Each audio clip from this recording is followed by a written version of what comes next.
Hello, everyone. Happy Wednesday. Thank you all for being here. My name is Kayla Hurst. I am a fourth year medical student, and I am the Region 4 Director for the Student National Medical Association. Thank you all for coming to our Sowing Seeds Specialty Series. And this week we are focusing on my personal favorite, dermatology. So this series is part of our Sowing Seeds program created during the pandemic and continued by our national president, Chantel Thompson, in collaboration with the Alumni Affairs Committee.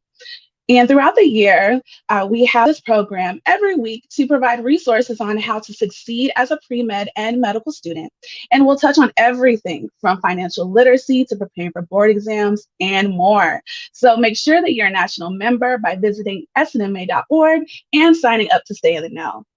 Now for the really important and exciting part, let's introduce our panelists. So first up, we have Dr. Candace Bailey. She is a PGY2 dermatology resident at Washington University St. Louis. Welcome.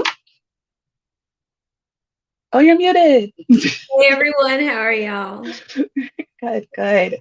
All right, and our next up, we have Dr. Oben Ojang, who is a dermatologist and current Mohs Surgical Fellow at Heights Dermatology and Aesthetics in Houston, Texas. Welcome, Hi Dr. everyone. Hi.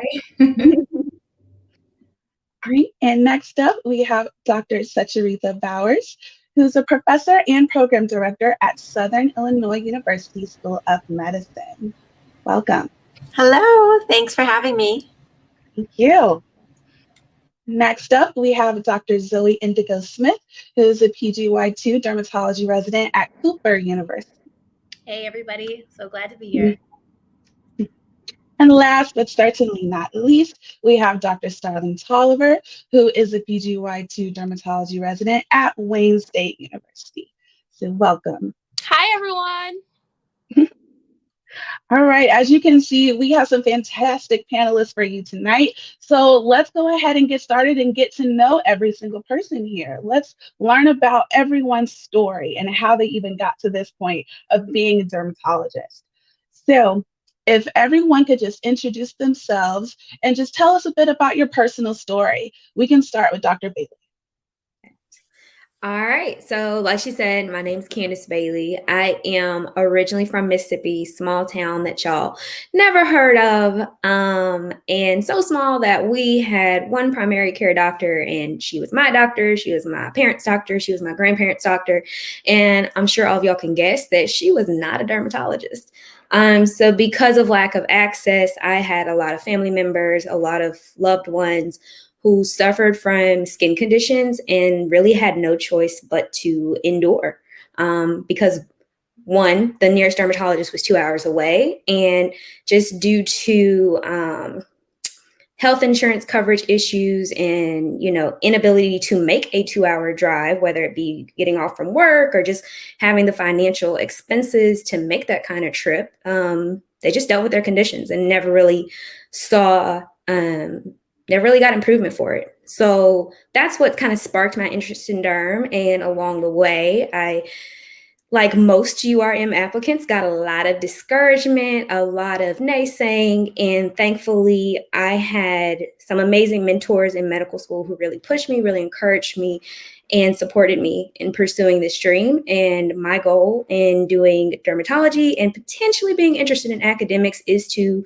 pay that forward and help get more URM students interested and successfully into dermatology. So that's me. I'm currently at WashU in St. Louis and loving it. So if anybody's in the Midwest or originally from down south or just wherever, just hit me up.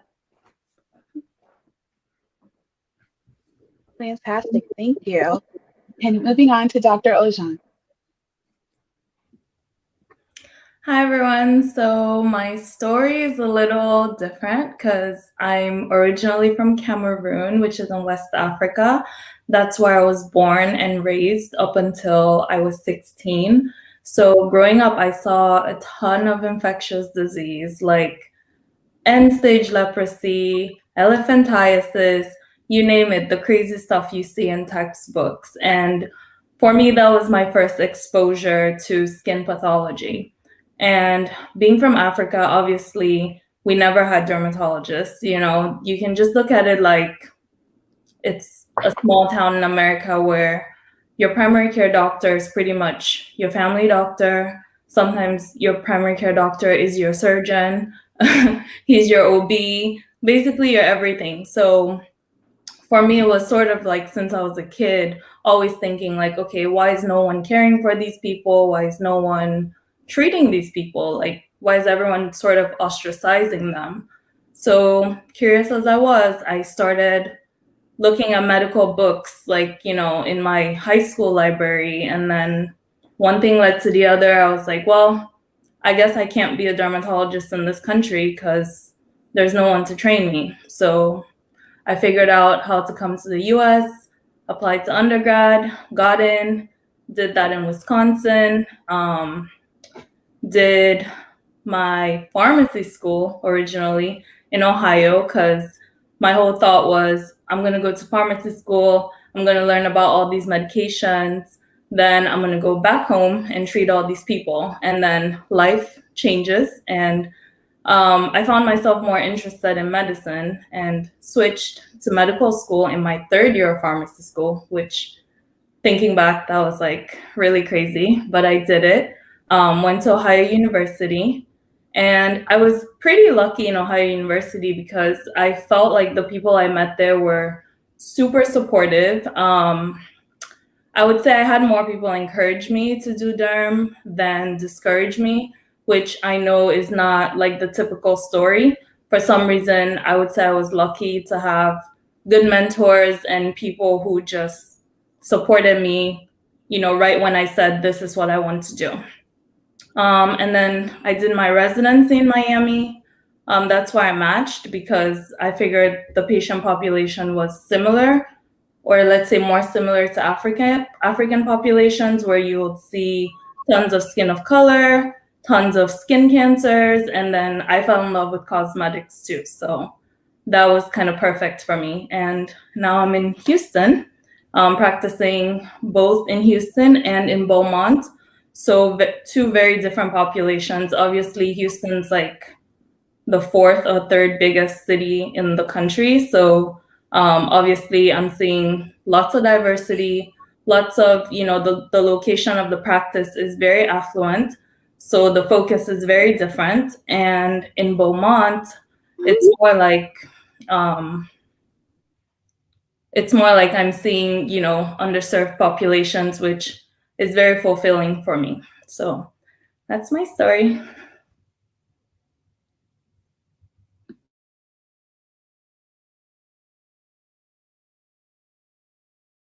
So, the variety in our panelists. How about we move on to Dr. Bowers? Thanks, Kayla. Thank you so much for having me, first of all, and having this as a resource for our students. It's an honor to be here with all my other colleagues. So my story starts, basically I came here as an immigrant from India when I was 4 years old, so back in 1981, if that dates me at all, and grew up in a small town in central Illinois. And I didn't have a, you know, my parents being educated in India didn't really have, you didn't really know how to navigate the U.S. the U.S. education system. So kind of figured out a lot of things on my own. And, you know, I decided to go to medical school after I took a year off after college. And I wanted to initially do psychology because I was really interested in behavioral science. Decided to go to medical school. And then in medical school, I decided late in dermatology. And I was not encouraged to pursue it because of my late decision and because I did not get AOA. And so the people around me just felt like I didn't have a good chance of getting in. And I really wanted to do dermatology because ever since I was 12, I had a skin condition that covered my whole body, and I dealt with a lot of socio-psycho issues from that. And for me, it all came down to identifying with the patient population and wanting to help people feel better about their body and their skin, and just really being able to relate and to empathize. So I didn't get into dermatology my first time around, and I was advised to not reapply. And I really wanted to do it. So I kind of went against the grain. And back at that time, it wasn't common to have research fellowships. It was more common to do a prelim year and to try to match again. And I knew that that wouldn't really help me. So I did a research fellowship. I was the first research fellow where I did my research fellowship. And I reapplied, and I fortunately did get in. And after I did my residency at SIU in Springfield, Illinois, which was not far from where I grew up, I did my medical school there too. I ended up going out to Seattle for 5 years to practice in private practice out there because I was following my husband for his training. And then when we could come back, we did come back to be near family, and I joined faculty here at SIU in Springfield. So I've come full circle, medical school, residency training, and now faculty at SIU in Springfield, Illinois. And I've been the program director there now. This is my 5th year as program director.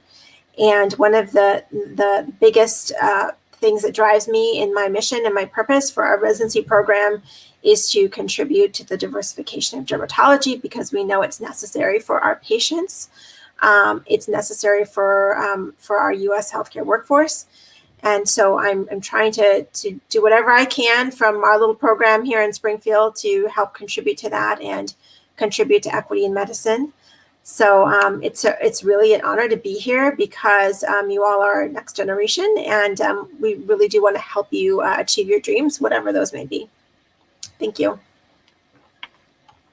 Thank you. What a fantastic story. You've already heard from 3 of our panelists, and they have so much knowledge to share with us that I think you should be putting in your questions into our chat here, making sure that we know what you want to get out of this whole event tonight and this experience. So make sure to drop those in the chat. We will take a look at that as the event goes forward, and we'll bring those up to the screen and ask our panelists as we keep going. So on that note, why don't we go ahead and start with Dr. Tolliver next. Hello, everyone. So yes, I'm a resident over at Wayne State. I'm actually from Akron, Ohio, and if you know, that's LeBron town. My story begins as the youngest of 3 daughters, growing up in extreme poverty, but fortunately having a praying mother and a mother that was dead set on having her children get an education so they didn't end up like she was. And fortunately, me and my 3 sisters were able to get a scholarship to go to Ohio State, full ride. But I want to give a little bit more of a background of, what really makes me me and why I even went to medicine. Back when I was in middle school, I had 2 other best friends where we read this book called We Beat the Streets. Pretty much just about 3 Black boys making a pact together to go into medicine. And me and my best friends, we made that same pact as well.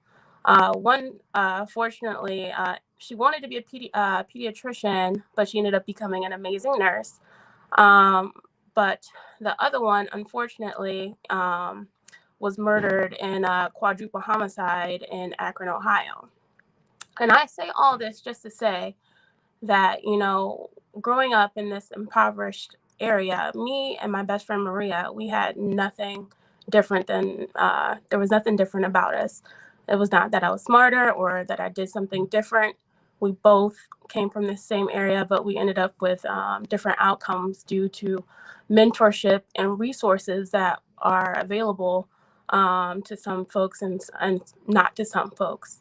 So just because of her death, that really pushed me to want to, not only pursue medicine, but also to be an advocate for minority communities, helping specifically Black kids know that they can go into medicine and that they can become doctors and whatever type of doctor that they want to be.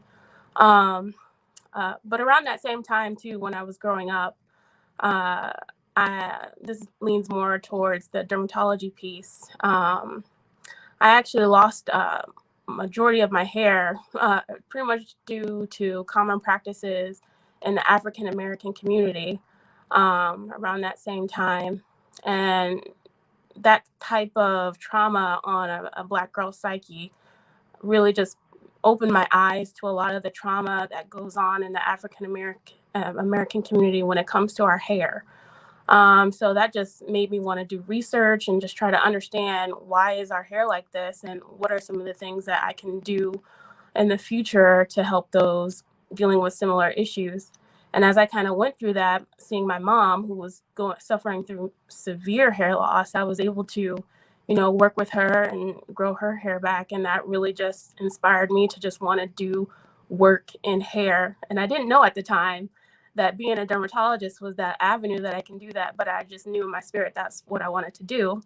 Fast forward through college, I was able to figure out, okay, yes, I want to be a doctor, but learning about different specialties, I was like, oh, I didn't know that dermatologists could be not just a skin doctor, but a hair doctor too. So it was just like, all right, bet, this is what I want to do.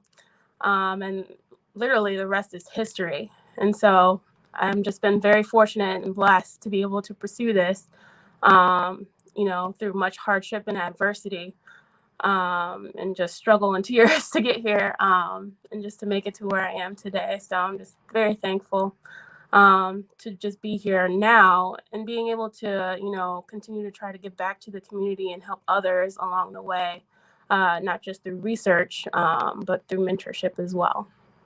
So. Wow, Dr. Tolliver, that was incredibly moving.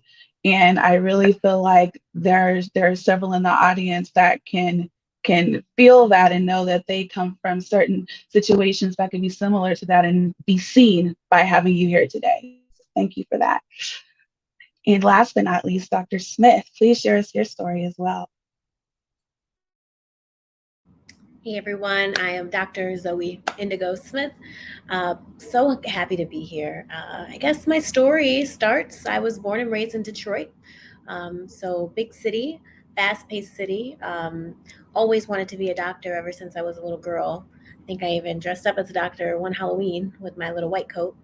My mother had asthma growing up, so I was sort of mom's helper in terms of preparing her treatments and things like that, especially when she had exacerbation. So I think that's, if I really think about it, that's one of the things that sort of inspired me to pursue medicine.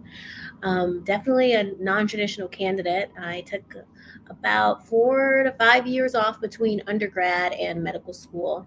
I felt like, once you're on that medical train, it doesn't really stop. And I wanted to live my best life a little bit before I committed to training. That being said, so glad I did. During that time, I worked as a flight attendant. I traveled the world. I was a musician. I wrote music, met some of the most inspiring people I've ever met in my life, and really came into medical school excited and ready to tackle it. Heard about dermatology, literally just flipping through first aid one of the first days and thinking, oh, skin, that could be fun.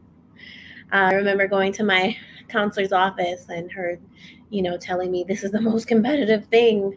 I'm like, okay, challenge accepted.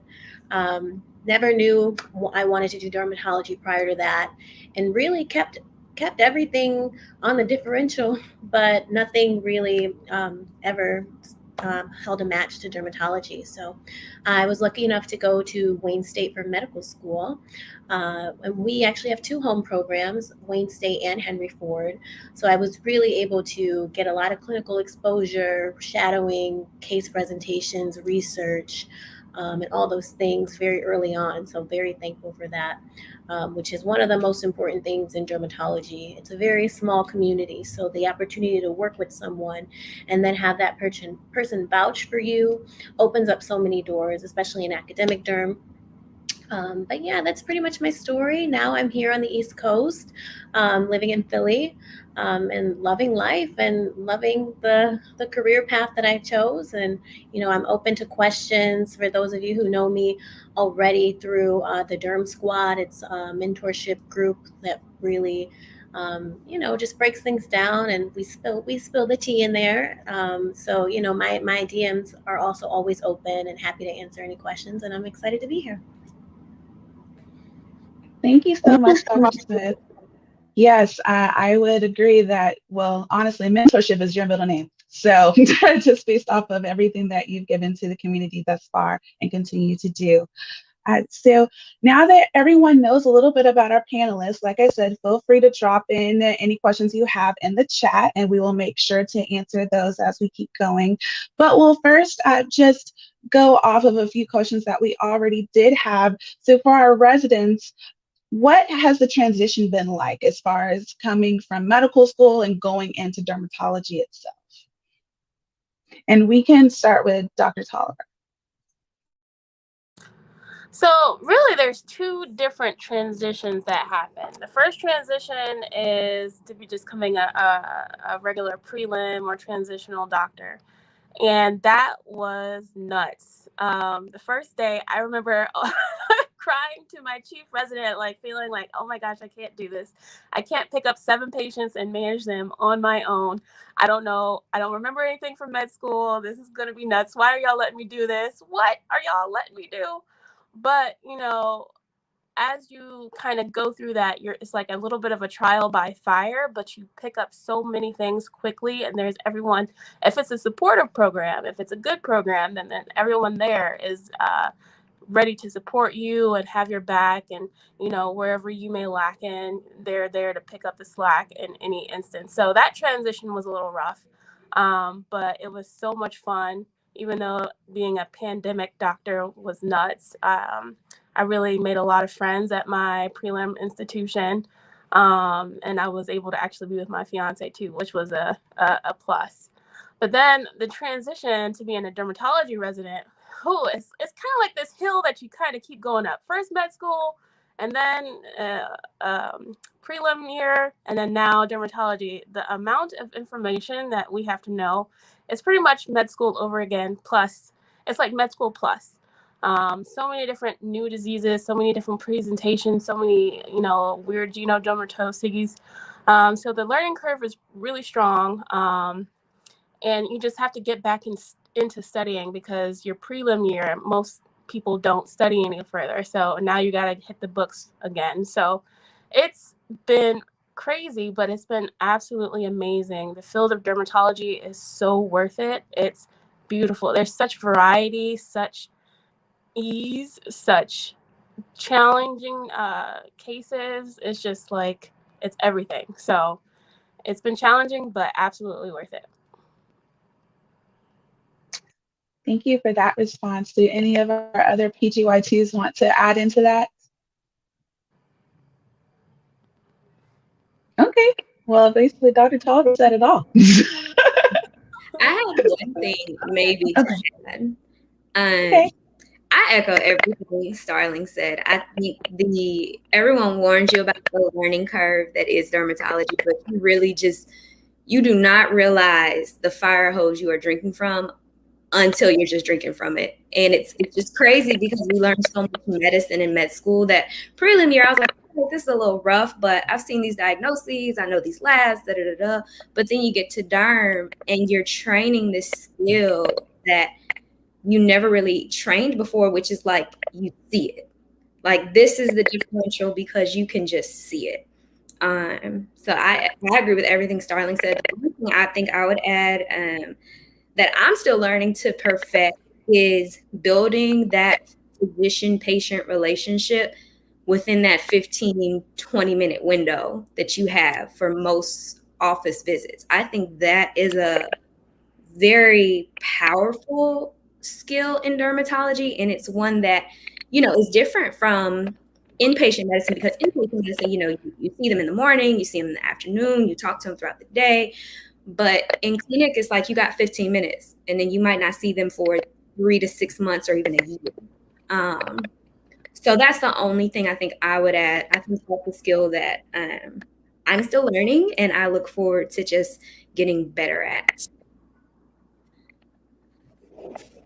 Yeah, I just wanted to add one more thing. I would just say the transition to intern year, especially if you're doing a transitional year program, as very competitive and excellent medical students, we often are able to shine really brightly in our intern year, and it's coming from it's you have to be organized and you have to navigate those challenges. But I personally finding the transition um, a little bit less so in derm, because like you're used to being a star and then now you're on the bottom of the totem pole again, and everyone's speaking in acronyms that you've never really heard of before. And just being able to humble yourself and just being able to be really comfortable with accepting feedback is going to be a skill that goes a long way. And I think at the end of the day, when it comes to dermatology, people are looking at you and saying, is this someone that I want to work with for 3 years, spend my time with, and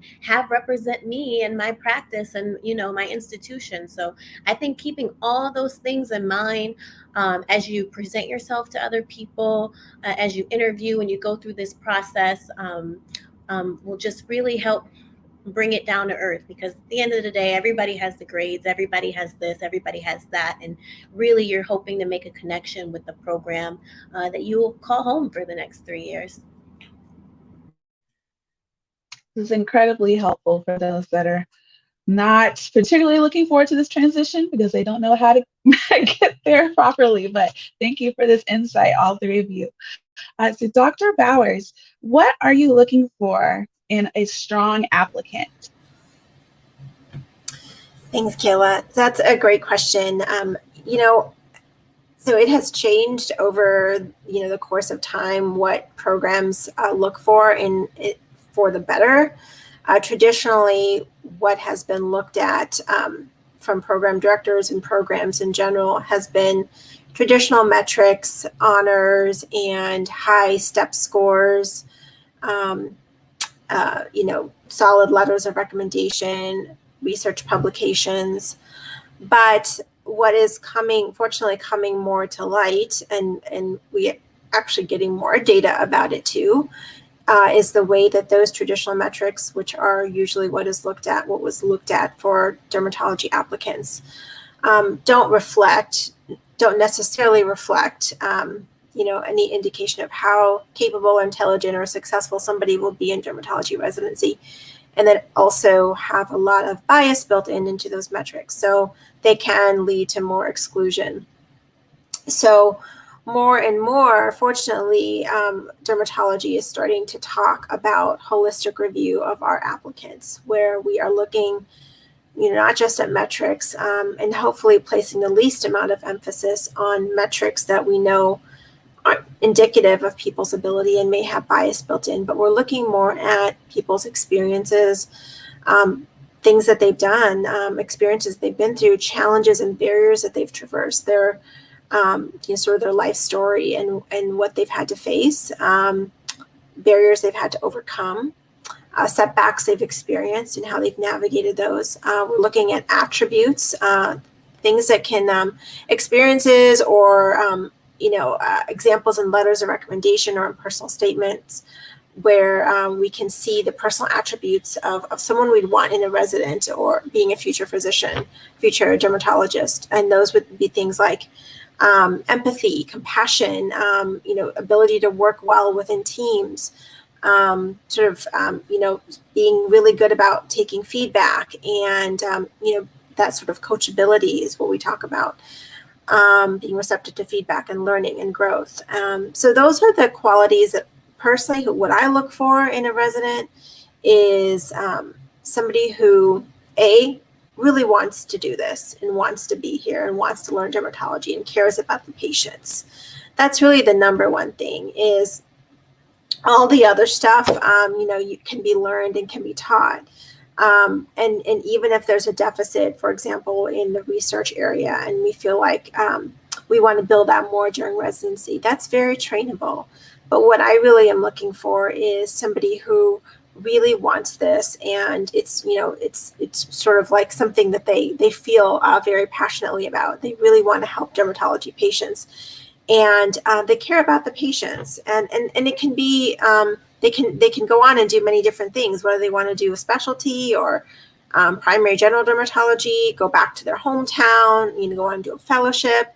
we don't really look at that. Anything is possible once you get into residency, but we really want to, take applicants who want to train, want to learn, who are interested in dermatology, of course, but can empathize with patients and be compassionate, be the ones that stay late and see the extra patients when they get added on, be the ones that will take care of their teammates. Somebody calls in sick, are you going to be able to be there to help out and pick up the slack? So those are the qualities that we look for. And many times the experiences that people have been through, those, again, the road traveled or the adversities people have had, those things often, really shape and hone those attributes and qualities. And so to me, I really look at that, because going through those experiences often builds a lot of those attributes.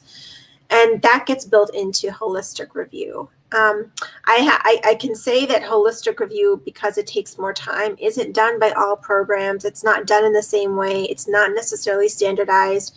And that's some of what we're trying to push in me as a program director and faculty member, and participating in some national organizations and trying to educate more about too, is how do we do holistic review? Fortunately, this year with the supplemental application, I know many of you may not be in this area yet, but once you get to applications this year, something that's new is a platform called the supplemental application, which is a way for residency programs to look more at what applicants want out of a program. Where do they really want to be? What are the most meaningful experiences they've had? What are some significant barriers they've encountered? These things have not traditionally been asked in applications. So this is what I look for. And I think that if I can speak for most people across the country, really what they want is someone who's going to work hard and do the work and want to learn. That's really the crux of it all. Thank you so much, Dr. Bowers. I think it's important for us to feel that we can really show that we can be genuine, empathetic, hardworking, be a team player. Those are the qualities that we want to show, and it's helpful to know that those are the qualities that program directors are trying to look for now.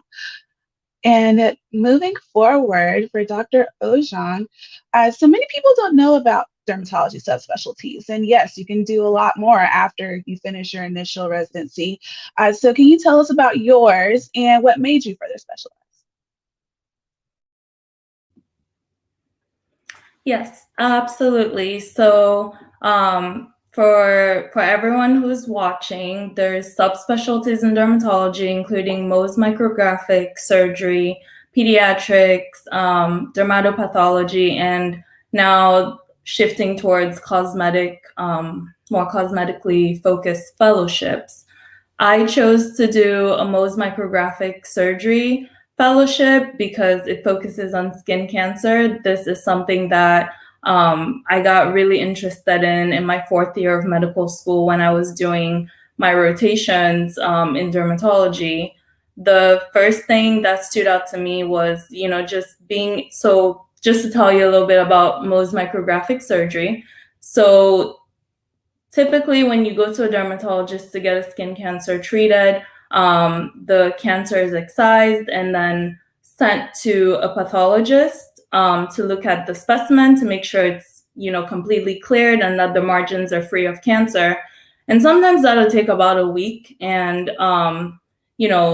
the areas of the body, like the face and the neck and the extremities, where you want to preserve as much normal tissue as possible. So you can't really take those large margins, and send it off to a pathologist and just kind of hope hopefully the skin cancer is gone, and then what if it's not? Then you have to come back and take more.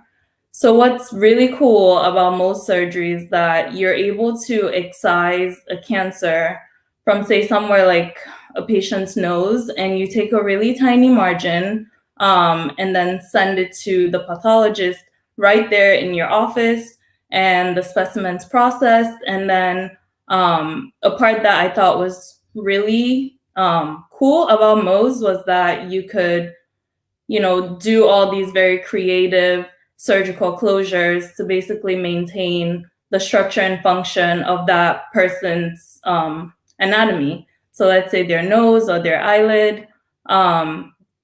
And then to even move that further, there were other things you could do to improve the scars, like lasers and like other procedures that would basically make the patient look, you know, as close to normal as possible. So as we know, like in our society where we live, everything is, you know, your appearance is like the first thing that people see, and most of the time you're judged on that. So aside from, you know, treating medical conditions in dermatology, I thought this was something that, you know, was really good that you could offer to your patients and give them answers on the same day, you know, telling a patient, I'm 99% sure your cancer is gone because I checked it under the microscope and I saw it was gone. And now we're going to do this closure and, you know, your face is going to look as close to normal as possible. I thought that was like a gift. I'm a very big fan of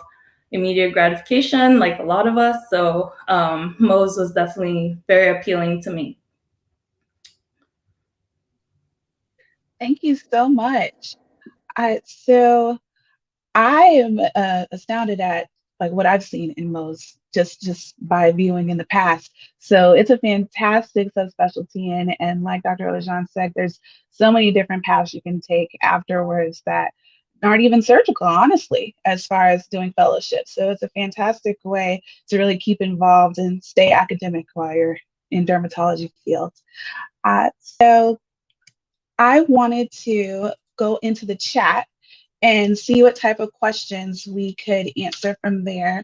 And one of those was, what has been the most difficult part of the journey that most people don't talk about when it comes to dermatology? And Dr. Bowers, if you would like to start off. Sure. I also want to make a note for folks to look at Dr. Bailey's response to that, because she's got an excellent response that I'll let her field. But I will say that, you know, my 2 cents on that is that it is a specialty that is traditionally, and I would very much say still, is very exclusive. And its exclusivity and its overall conservativeness has made it very hard for people to see themselves represented, as Dr. Bailey really eloquently puts in her response, but then also feel like they have the support, because every step of the way in the process for a competitive specialty is sort of fraught with measures that have bias built into them and exclusivity built into them. So it's a competitive specialty and you want to get research publications. Well, to get a research mentor who's going to work with you and take you under their wing and, you know, and advocate for you, that's harder if you're, you know, if you are a minority or of marginalized status. So I think that's one of the hardest things that I find with it. And it's not just even within, it's not just with getting into the specialty, but even once you're in the specialty, you know, and I'm, you know, I'll reveal my age. I'm 44 years old and I've been in practice now for 12 years and I still struggle with it. You know, I still sometimes feel like, is this field made for me? Do I belong? And that's hard because I love this field. You know, everybody on here, you know, we love dermatology. We feel passionate about it. And we all have our stories, which you all heard, which is why we want to be here. And we'll fight for being here and fight to stay in here.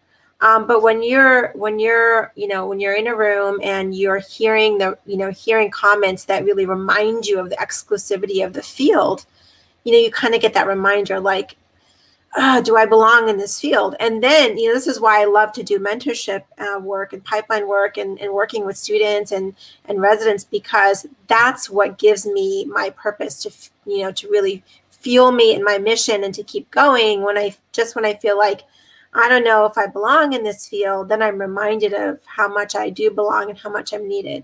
And what's interesting is the patient part of it is awesome. Patients are, you know, for the most part, wonderful. And they remind you of why you're in this field. But especially when you're in academic medicine, that can be a challenge. And so I think that is one of the hardest parts of the journey, is that you're starting to get into the sphere of a specialty that is not where it needs to be. It's not where it needs to be. I hope that in 10 years, 15 years, I would love it if it was in 5 years or 2 years. That's not the case anymore. And I think that's why we do these things. And that's why, SNMA's put this on. And that's why there's so many more of these options now virtually. They're so important, because now we're giving people a platform to say, oh, maybe I can do that. We're taking, maybe one less hard thing, maybe taking the hard factor down, maybe just a tiny notch. And when there's this much hardness, a tiny notch makes a difference, So, and I'm being perfectly honest in saying that this is what I feel like is the hardest thing. But I think what's also neat about that is it just shows how much we are needed, how much all of you are needed, and how much doing this is needed. So that's really, there's so many things we could probably talk about when it comes to challenges, but I really think that's, for me, the sort of the overarching one. Thank you so much, Dr. Bowers. And I know, yes, Dr. Bailey, you put some fantastic thoughts on this in the chat. Is there anything that you wanted to say live as well on this? Sure. Clearly, I didn't listen to the directions y'all gave at the beginning. I just went away at the chat and Facebook Live. So for me, I think the thing that's becoming the most difficult, and something that I'm still trying to come to terms with, is like being the only one in the room who looks like me. And I think this truly came into full scope during my prelim year, funny enough, when my attending, y'all, was joking about the local predominantly Black public school. And he said, oh goodness. He said, I'm convinced that if we introduced lacrosse into Jackson public schools, we would have an increase in the murder rate. And all the kids in Jackson Public School look like me. And I just remember the entire room laughing, because that was so funny. And I felt stifled to say something, because when we say something, I think we are thinking 3 steps ahead into the ramifications of what happens when we say something. And I think that can be a very difficult feeling to struggle with, especially in residency, where your performance is kind of dependent on people's opinions of you, on how they receive you. And when we want to speak up for ourselves or our patients, we're nervous, just because we don't want to deal with unforeseen consequences. And that can be heavy. And that's an extra stress that goes into every day. You're thinking about, how should I say it? Should I say it? What if I get this wrong? What are they going to think if I get this question wrong? What are they going to think if I don't know this diagnosis?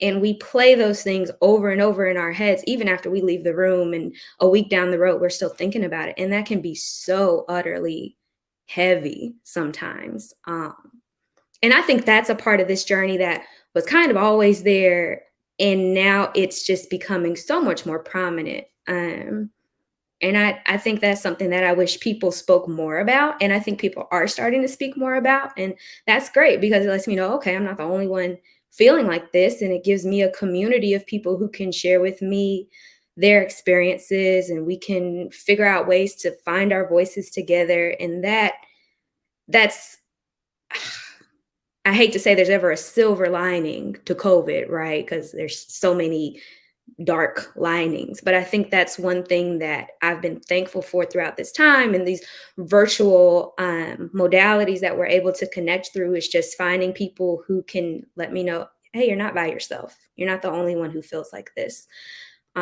So for me, that's been the most difficult part. Thank you so much. I think many of us that are here just with this panel, and then also in the audience, can feel that just in any part of our education, just feeling that we are being overly criticized more than our peers, that we have to always be thoughtful of what we say, much more than our overrepresented counterparts. So thank you for those words. And if anyone else wanted to touch on, I do not want to quiet anyone's response, but I was going to just bring in some more questions as well otherwise. So the next question, oh, yes. Did you have something? You saw that? Okay. Yes, I did. I think one of the most difficult parts is when the subjective part of it all, and especially the third year, for me in particular, you've got people evaluating you, you have residents evaluating you, and especially when residents find out you want to do derm, and especially when those residents are not happy with themselves and their chosen professions, they may try to, I got a cosigner, they may try to stifle you, but kill them with kindness and keep it positive, and reach out early if you do think or see anything that you think is someone might try to sabotage you in any sort of way. Don't let it just go under the rug, because you never know how someone is going to act out on your evaluation at a later point in time. So just really keep being mindful that all of the evaluations matter, no matter what field you're rotating in. And I would actually limit who I told I was going into dermatology too. It's not everybody's business. Dermatology is a very elite field. It doesn't matter where you're coming from, and people get jealous. So, it's not everybody's business that you want to apply dermatology, especially while you're rotating. Your number one interest is the rotation that you're on. So, I would be hesitant to walk into any place and say, oh yeah, I'm interested in dermatology, because there's a stigma that comes with that, unfortunately, and people will try to bring you down. So that's all I got to say about that. Yes, indeed. Can I Dr. Sean, did you have something? Yes. Yeah, I totally agree with Zoe, and I definitely did that. I would not tell people what I wanted to do if they asked. I mean, I don't know, I'm undecided. Thankfully, there was a transition year, so that was my answer. I would say, I'm just going to see what happens in my transition year. Now, I could say that because it technically was not a lie. In the past, as a DO, you had to go through a transition year first. So you went through the match twice. You went through first to apply into your transition year, and then during that year, on top of being an intern, you had to go through the derm match, which was insane, but we did it, and thankfully it's no longer the case. But I would definitely agree with everyone that, the most difficult part, I would say, of dermatology is the social aspect of it. Like Dr. Bauer said, you constantly feel like you don't belong. For me, it was interesting because I never really got any sort of discouragement, maybe because I never disclosed it, like Zoe mentioned. But as soon as I got in, it was like, why do you want to do Mohs? Like, you don't look the part. Why would you be interested in that? There's so many other things you can do in dermatology. True, I can do them, and I can do Mohs. So, dealing with that psychological aspect of people telling you, well, within this field, people who look this way get to do this, and people who look this way are expected to do XYZ, or you shouldn't try to get into academia because you're a DO, or you shouldn't try to do surgery or cosmetics because minorities don't care about that. Like, it's stuff like that. You hear that either directly or indirectly. And in my case, unfortunately, it was direct. So, yeah, there's definitely tears, right? Like, you get there, you're in dermatology, you're excited, but you soon realize that even within the specialty, there's so much like exclusivity. So just keep in mind that they're just words, and you just have to tell yourself that they're just words, and that if you truly want to do something, you will always find people that will support you. You just have to find your community. within the community. So. Thank you for that, Dr. Ojan. Dr. Tolliver, did you have anything that you wanted to add? I'm just going to add something short. The most difficult part for me in this whole journey is the amount of sacrifice that I had to put into getting here. The amount of studying, the amount of saying, no, not today. Oh, I can't go on this vacation. The amount of friends that I have lost because they didn't understand what I was trying to do. The relationships that I, aren't where that I want them to be. So that was the most difficult part of the journey for me, because for me, I'm like a singular focus kind of person, and it's hard for me to like multitask, and so I have to really work hard at relationships, and so that was the most difficult aspect for me. So make sure you maintain those friendships, maintain those relationships, because those are the things that are going to really truly get you through. Luckily, I still have a lot of mine, but there were some relationships that were lost because I put a lot of time into my studies. Well, you made new ones. Love you, Star. Look at that love across the whole virtual world. Okay, so our next question, we're going to combine some things just to make sure we can address as many questions as we can for you. So we have multiple types of students on this call and those who are going into these pathways. So to make sure that we are helping everyone who really wants to get involved in dermatology, how can those who do not have that straight path or not the accepted path to dermatology, what advice would you give them as far as being a non-traditional, an IMG, or a DO? What would you give as far as advice into successfully matching? We can start with Dr. Smith as far as being non-traditional. Yeah, I would say for the non-traditional student, I would say connections are everything. A letter of recommendation for dermatology, it's like a cosigner on a loan. And if you have someone in the field who's well respected, who would vouch for you, and who can say, I wish this person was in my program, that goes so far. So I would say start making those relationships, longitudinal relationships, early, and don't be afraid to reach out via email. If you don't get an answer, reach out again. People are busy. They have families, they have practices, they have research, they have businesses, so don't be afraid. Schedule that meeting, meet face to face, and start working on those interpersonal relationships. I think that's going to be the most important thing. And then that'll open doors for research opportunities that will ultimately lead the way. Derm is doable. It might take longer for you to do it, but if you're committed, you can make it happen. Thank you for that. Yes, I think that really goes into our mentorship relationships question as far as it's very important to establish those, especially if you're really trying to get into dermatology, a lot about who you know. And I think Dr. Bailey actually did put in some of those mentorship programs that you can definitely apply to as far as AAD, Skin of Color, NMA. There's multiple ways that you can apply to be tied up with a mentor, and that's going to help you get those letters and establish relationships early.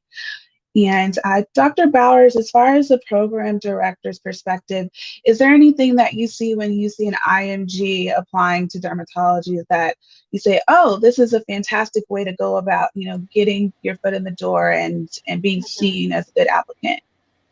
Yeah, so that's a really good question. And I think that it's important that we talk about this because there is not a lot of transparency in dermatology residency program application criteria.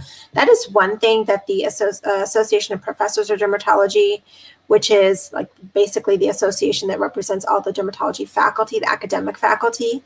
One of the big things that association has been working on is transparency in the application process, so that programs have better guidelines on their websites for all the different types of applicants, whether you're, international medical grad, whether you're DO, whether, are there other considerations that they want to see? That being said, we're also moving more towards looking at all applicants from the same lens, because at the end of the day, we look for the same criteria, no matter, really no matter what your background may be. And so I think what's already been said about really reaching out for mentorship and making those connections is huge, because at the end of the day, what's going to come through on a program director or faculty member's desk is going to be that application, and that application will contain the letters of recommendation and will contain the projects and the curriculum vitae, or all of the things that you've been involved with. And I think what we want to see is that those characteristics that we're looking for that I mentioned in holistic review, that those really shine. And if you have really good relationship with a mentor who can write you a strong letter, they can also speak to some of the challenges or the specific unique issues that you've dealt with being an international medical graduate.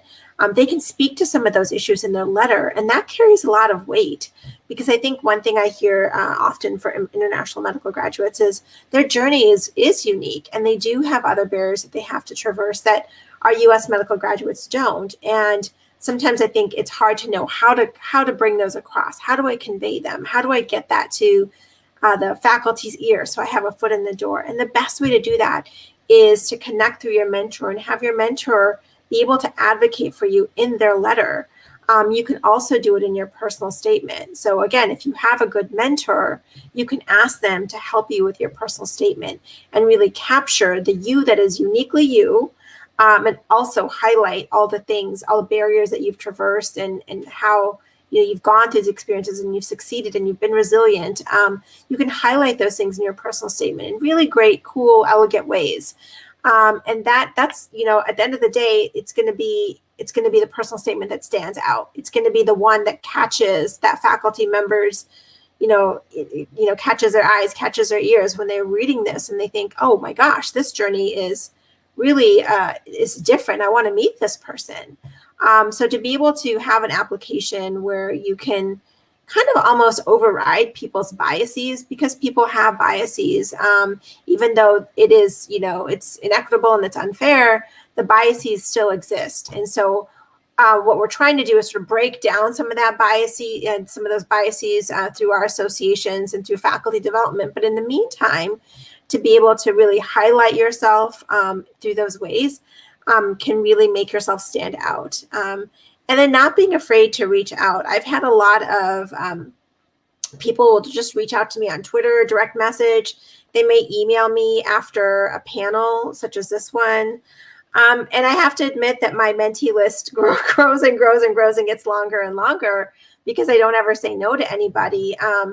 But if you can reach out to people and just sort of shoot your shot and say, well, let me just see if they'll get back to me. And as Dr. Smith said, reach out again, because we do have a lot of mentees and we do have all the other things that we take care of in our job. So sometimes it takes us a while to respond to emails. So not being afraid to reach out and send that email can really be the thing that can capture our attention. And even if you don't have a mentor in your home institution, you might be able to do virtual mentoring with faculty member across the country who is and if they don't have time or they can't take you, they'll help direct you to somebody who can. Thank you so much. I think that was very important to learn from a program director's perspective. What's important when you are reading a personal statement. Don't be afraid to talk about your journey. You worked hard to get there to even be able to apply to dermatology. So thank you for that. And can I add something really? I know it's 8 o'clock, but this is, since we have this platform, I really want to say this, just a few lines about the personal statement. I've done several personal statement reviews this season, and I do them over Zoom, so I can do them in sort of live time with my students. And students hear conflicting stories on the personal statement. They hear from some of their faculty, don't talk about anything controversial, don't bring up your red flags, don't bring up your barriers, blend in. And I'm going to tell you, no, just no, because you're going to hear that. And when you're coming from a space of already being biased against or being excluded against in some way, we have to fight harder to be able to have people hear us. And so you have to stand out. you know. And the thing is that most people who, you know, who do fall into a category of traditionally being excluded from dermatology often have traversed many things that really deserve to be shared. And so it is really your moment to shine and to really talk more about you, and not just sort of the typical, well, I chose derm because you know, because the thing is, we hear those same things all the time, you know, in every personal statement, and they don't stand out. And if I can take somebody's personal statement and put a different name on it, then it's not unique enough. You know, that personal statement needs to represent you uniquely. And if there's red flags or barriers, that is a great place to be able to talk about them and share them, you know, if you're comfortable with that. Not everyone is comfortable with that, and that's okay. But that personal statement is just really worth its weight in gold. And so think of it as like it is your sort of your ticket to really advocate for yourself. So I want you to start thinking about that now. You know, I know many of you may not be at that place where you're writing it, you know, yet, but as you move forward, think of that as your ticket, and use it, you know, to make yourself stand out. I am so glad that you added that on, because one little thing that I've been told is, you know, the ugly cookie tastes better than the one from the cookie cutter. You know, as far as, you know, something that's nice and perfect, but something that has a little something different to it just makes you appreciate it more.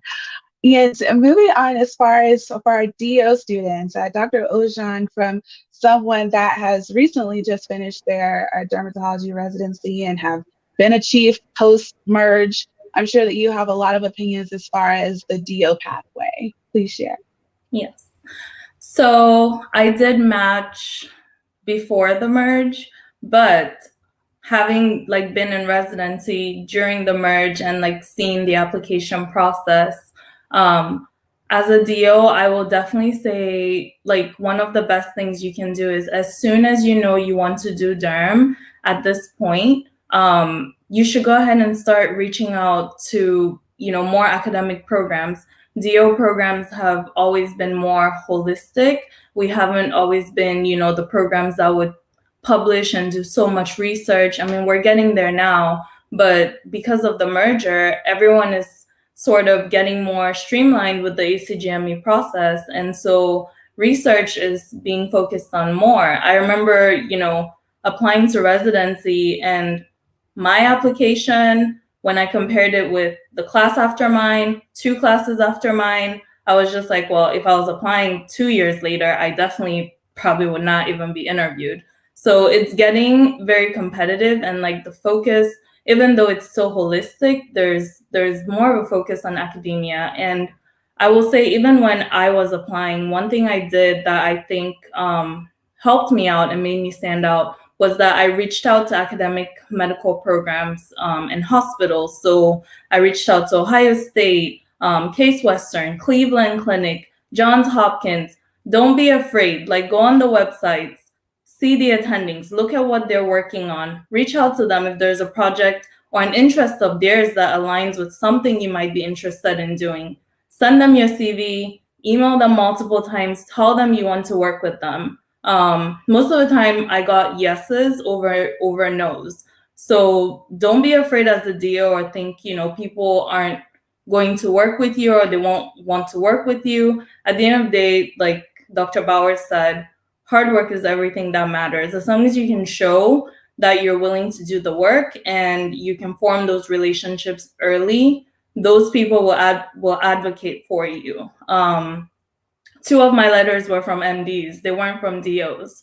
And I was a DO applicant applying to, at the time, a traditionally DO program. But my program currently takes MDs. They take, you know, we've interviewed IMGs, we've interviewed DOs. And really, the programs right now are just looking for a well-rounded candidate. You don't have to have the highest scores or, you know, the most publications. Those relationships matter. So definitely reach out to people. Research is important, but reach out to people. I'll say as a DO and IMG. Thank you so much for that. And somehow we have gotten to the last few moments of our talk tonight. And on that note, I would really just like to give space for all of our panelists to just say some final words, some words of wisdom to our audience tonight. And you can start with Dr. Bailey. Sure. So one quote I heard during interview season and that I still use today when I'm having just not the best of days is bloom where you are planted. And I say that just because you do not know where life is going to take you, where the interview trail is going to take you, and whether or not it's where you originally envisioned yourself, there's still opportunity to grow and prosper. And I want everyone to be open to the endless possibilities that come with the most unexpected twists and turns. So those are my words of wisdom. Bloom where you are planted like the beautiful flowers that you all are. Oh, I feel so warm inside, like I could just, bloom right now. Thank you. Dr. Tolliver, what are your words of wisdom for us? Oh dear. Sorry. So I would say, gosh, my bad, guys. I'm having technical difficulties. Don't be afraid to get started on a research project that you might just want to do. Just tell someone like, hey, this is what I want to do, and just go for it. That was going to be my big one, and then I forgot my other one because my phone kept on falling. So that's all I have for you guys. Thank you, Dr. Tolliver. Going on to Dr. Smith. Words of wisdom that really helped me. There is no such thing as a perfect applicant. That really helped me. So whenever you're doubting yourself or feeling like, maybe I can't, yes, you can. And also to echo what Dr. Bowers was saying about the personal statements, I think that is just the key. I actually make time to look at each of my members' personal statements because it's just so important. And, there's some things that go unsaid that, we don't have access to in terms of, what to say, how to say. So, I encourage everybody to make sure you reach out and get that personal statement looked at because it is that's your ticket to get an invitation to interview. So that's it. If you spend 75% of your time on your first paragraph, that's important too, because sometimes people don't even get through the whole thing. So that's it. That's all I got. Thank you, Dr. Smith. Dr. Ojan, what do you have for us? So my advice would be, as you go through the process of applying to dermatology or medical school, don't take advice from people who have not been successful in walking the path that you're trying to walk, because there will be many people that will tell you derm is too competitive, it's impossible, you should have a backup, you should apply to another specialty while you apply to derm. If that person's not a dermatologist, which I don't know many dermatologists who would tell you that, don't listen to them. And at the same time, if you find yourself in a position where you don't see people who have walked the path you're trying to walk, then you might just be the first, and it's okay to create that path. So. Thank you. And last but not least, Dr. Bowers. I am loving all of your advice. These are just gold. I'm taking it all in. So I have this platform, so I have a couple of things I want to say to you all. Number one, the comparison game really gets ticked up a huge notch during application season, during your whole application process. We're already kind of starting to do it in medical school, but then once it comes to application season, it's really hard to not get into that comparison game, and it's still hard not to do it, as you move on through medicine. So steel yourself for that and know that, there is only one you. Like, there are so many gifts and talents in this world. All of those things are needed for patient care. And so it's okay if somebody else is really good at research and has like 50 publications. That doesn't have to be your strength. Like, you know, all of those gifts are needed for this whole machine of medicine to work. And so I really want to leave you with that, is to really steel yourself against the tendency to compare ourselves, because that's what toxic perfectionism does. And unfortunately, competitive specialties often select out for that. The second thing is that don't let people put you in a box. I think a couple of our panelists alluded to this earlier. People will say, well, not only will they discourage you, but they'll offer what they think that you should maybe do or go into. And you won't just get it from other students, you'll get it from faculty. You'll get it from people who mean well, like, oh, you should come to pediatrics because you'd be great at pediatrics.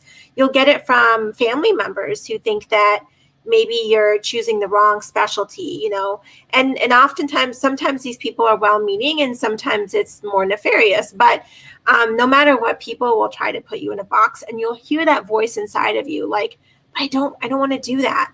That voice is so powerful, and don't ignore it, because that voice is not wrong, you know, and people will say what they will, but you know, let your voice inside that's telling you what you think is true be louder than those others.